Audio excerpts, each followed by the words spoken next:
संसद के आगामी मॉनसून सत्र को लेकर राज्यसभा के सभापति एम वेंकैया नायडू ने आज एक अहम बैठक की। इस दौरान उच्च सदन की कार्यवाही के संचालन के लिए विभिन्न विकल्पों पर विस्तृत चर्चा की गई।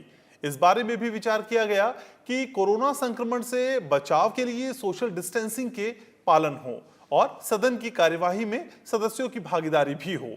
इसके लिए उच्च सदन में सदस्यों की बैठने की व्यवस्था के अलावा दीर्घाओं, सेंट्रल हॉल, बाल योग सभागार जैसे विकल्पों पर विचार किया जाए ताकि वर्चुअल व्यवस्थाओं के जरिए राज्यसभा के सदस्य सदन की कार्यवाही में शामिल हो सकें।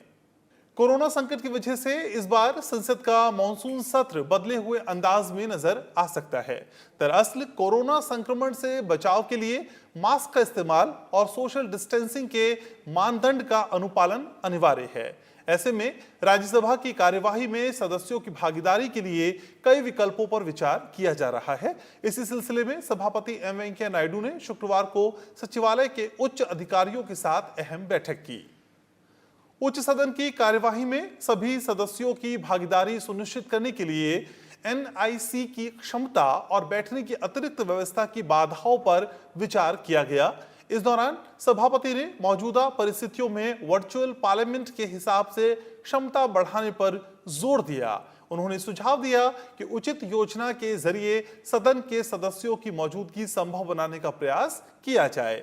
सोशल डिस्टेंसिंग के मानदंडों का पालन करते हुए राज्यसभा के कक्ष और दीर्घाओं में 127 सदस्यों के बैठने की व्यवस्था की जा सकती है। मीडिया गैलरी को छोड़कर सभी दीर्घाओं का इस्तेमाल सदस्यों के बैठने के लिए किया जा सकता है।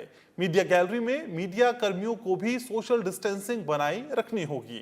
इसका पालन सुनिश्चित करने के लिए दिशा निर्देश जारी किए जाएंगे। यह भी महसूस किया गया है कि सदस्यों की वर्चुअल भागीदारी को देखते हुए सदन के भीतर और बाहर अतिरिक्त स्क्रीन की आवश्यकता होगी। सभापति ने सचिवालय के अधिकारियों को निर्देश दिया कि वो सदन में विभिन्न दलों के सदस्यों की संख्या के आधार पर बैठने की उपयुक्त योजना तैयार करें।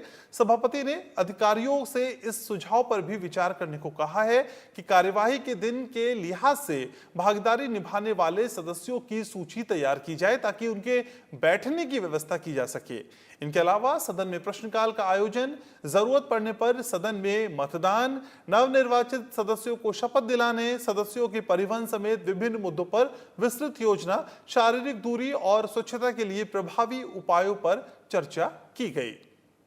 सभापति एम वेंकैया नायडू के साथ चर्चा में राज्यसभा सचिवालय के महासचिव देश दीपक वर्मा और अन्य वरिष्ठ अधिकारियों ने भाग लिया।